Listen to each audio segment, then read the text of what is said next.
आज के दौर में अधिकतर लोग होम लोन लेकर ही अपना आशियाना खरीदते हैं। लोन लेते समय हमें लगता है कि आसानी से ईएमआई देते रहेंगे, लेकिन कई बार जिंदगी में अचानक कोई आर्थिक संकट आ जाता है, जैसे नौकरी चली जाए, कोई बीमारी आ जाए, तो अपनी सीमित आमदनी से ईएमआई भरना मुश्किल हो सकता है।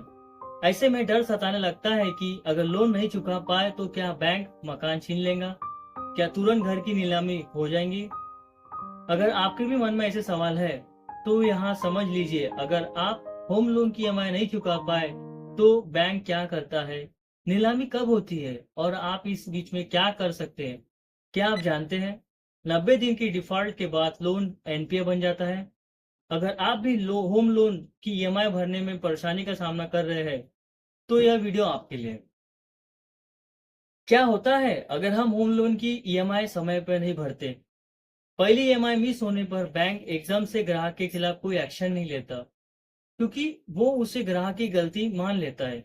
जब ग्राहक 2 महीने की ईएमआई नहीं भरते तो बैंक सबसे पहले उन्हें रिमाइंडर भेजता है, जैसे एसएमएस भेजना, ईमेल करना या फोन कॉल के जरिए रिमाइंडर भेजा जाता है।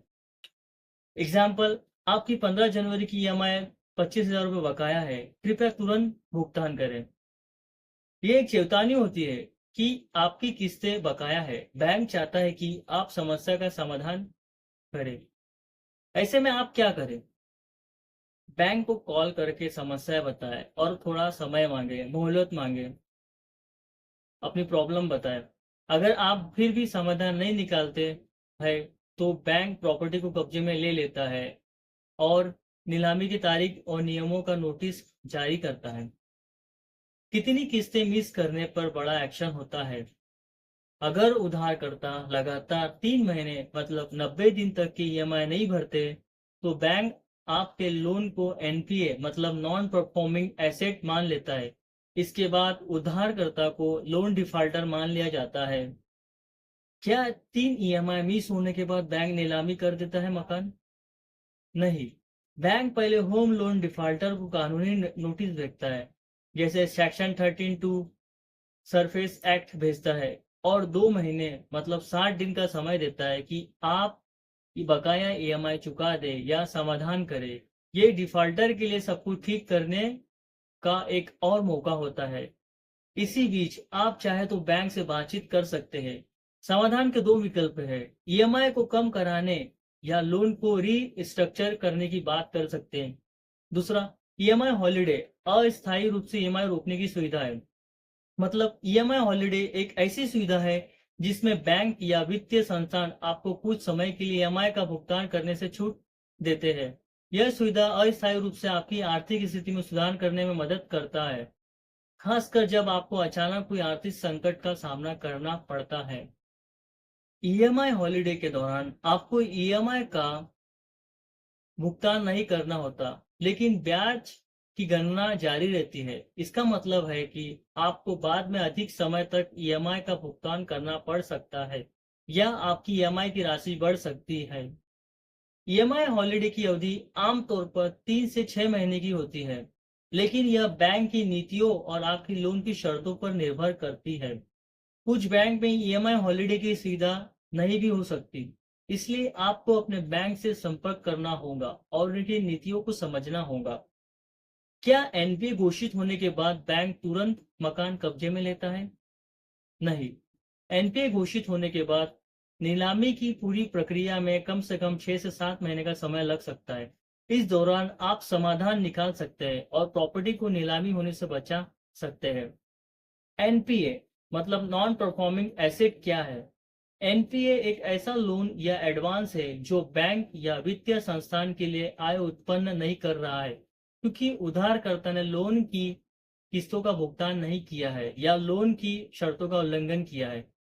90 दिन की डिफॉल्ट के बाद लोन को एनपीए घोषित कर दिया जाता है और इसका सीधा असर सिविल स्कोर पर पड़ता है, जिससे सिविल स्कोर 200 से 300 पॉइंट तक गिर सकता है, जिससे भविष्य में लोन मिलना और भी ज्यादा मुश्किल हो जाता है। दोस्तों, सांख्यिकी आरबीआई के अनुसार 2023 में भारत में होम लोन का 2.4% एनपीए था। एनपीए घोषित होने के बाद बैंकिंग प्रक्रिया सरफेसी एक्ट के तहत कार्रवाई, ये 3 स्टेप में कार्रवाई करते हैं, जैसे प्रॉपर्टी का मूल्यांकन करके नोटिस जारी करना, दूसरा स्टेप है 30 दिन का नोटिस देकर प्रॉपर्टी पर कब्जा करना। तीसरा स्टेप है नीलामी के लिए 30 दिन का पब्लिक नोटिस देना। उदाहरण के लिए अगर प्रॉपर्टी का मूल्य 50 लाख रुपए है तो बैंक इसे 40 लाख रुपए से नीलामी कर सकता है। आखिर में बैंक नीलामी कैसे करता है, सवाल हो रहा होगा आपके मन में। अगर इतनी मोहलत दिए जाने के बाद भी किसी भी तरह का समाधान नहीं निकलता है तो बैंक प्रॉपर्टी को कब्जे में ले लेता है और फिर उसका मूल्यांकन तय करके नीलामी की तारीख और नियमों का नोटिस जारी करता है। समय सीमा एनपीए घोषित होने के बाद नीलामी में कम से कम 6 से 7 महीने लगते हैं। और इसमें भी दोस्तों नीलामी के स्टेप है, जैसे अखबार में और बैंक की वेबसाइट पर नोटिस प्रकाशित करना, जारी करना नोटिस को, और बोली लगने वाले प्रॉपर्टी को दिखाना अलग अलग जगह, साथ ही साथ सीलबंदी की बोली या ऑप्शन के जरिए बेचना प्रॉपर्टी को। ध्यान रखें, नीलामी में प्रॉपर्टी का मूल्य बाजार से कम लगाया जा सकता है। क्या प्रॉपर्टी की नीलामी को रोका जा सकता है? अगर आपको लगता है कि प्रॉपर्टी का मूल्य कम लगाया गया है या नीलामी प्रक्रिया ठीक नहीं है तो बैंक या कोर्ट में इसे चुनौती दे सकते हैं। मैं आपको 3 ऐसे विकल्प बताता हूं जिससे आप नीलामी को रोक सकते हैं। पहला विकल्प है बैंक राशि चुकाकर लोन को एक्टिवेट करें। बकाया राशि चुकाकर आपको लोन को एक्टिवेट करना होगा बैंक में। और दूसरा जो विकल्प है डीआरटी मतलब डेब्ट रिकवरी ट्रिब्यूनल में अपील करें। एग्जाम्पल कि एक केस स्टडी है 2022 में हैदराबाद के एक व्यक्ति ने डीआरटी में अपील करके नीलामी रुकवाई थी क्योंकि बैंक ने प्रॉपर्टी का गलत मूल्यांकन किया था, मतलब वैल्यूएशन उसका ही काला था अलग गलत। विकल्प तीसरा बैंक से वन टाइम सेटलमेंट मतलब ओटीएस करें, जहां आप कम राशि में समझौता कर सकते हैं। अगर प्रॉपर्टी नीलामी हो जाए तो क्या कुछ पैसे वापस भी मिलता है या नहीं?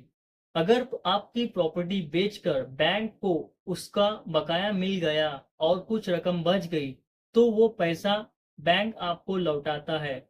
आप उस पर रकम पर पूरा हक रखते हैं, आपका उस रकम पर पूरा हक होता है। उदाहरण के लिए प्रॉपर्टी 60 लाख रुपए में बिकी, बकाया 50 लाख रुपए था, आपको 10 लाख रुपए मिलेंगे। नोट, अगर प्रॉपर्टी की कीमत बकाया से कम है तो बैंक आपसे बाकी की राशि वसूल कर सकता है। और समाधान के लिए तुरंत क्या करें? अगर आप होम लोन की ईएमआई समय पर नहीं भर पा रहे हैं तो बैंक से संपर्क कर ईएमआई को कम करने या लोन को रीस्ट्रक्चर करने की बात कर सकते हैं। आपकी प्रॉपर्टी को नीलाम होने से बचाने के लिए समाधान निकालने की कोशिश आप कर सकते हैं। आप 3 स्टेप में यह काम कर सकते हैं। पहला स्टेप है बैंक से संपर्क करें और अपनी परेशानी बताएं। दूसरा स्टेप है डॉक्यूमेंट जमा करें, जैसे आय प्रूफ हो गया, मेडिकल प्रूफ हो गया। Step 3 EMI holiday, loan tenure बढ़ाने या रेट कम करने की आप मांग कर सकते हैं। चौथा स्टेप है अगर बैंक मदद न करे तो आप वकील की सलाह ले सकते हैं। निवारक उपाय, भविष्य में डिफॉल्ट से कैसे बचे? आप इमरजेंसी फंड बनाए, ईएमआई का कम से कम 6 महीने का फंड अलग रखें। होम लोन इंश्योरेंस मतलब एचएलपी, यह पॉलिसी नौकरी जाने या मृत्यु पर ईएमआई भरती है, आप वो भी ले सकते हैं। सिविल स्कोर को चेक करते रहे, साल में एक बार आप फ्री में रिपोर्ट चेक करें, सिविल रिपोर्ट आपका कितना हुआ है।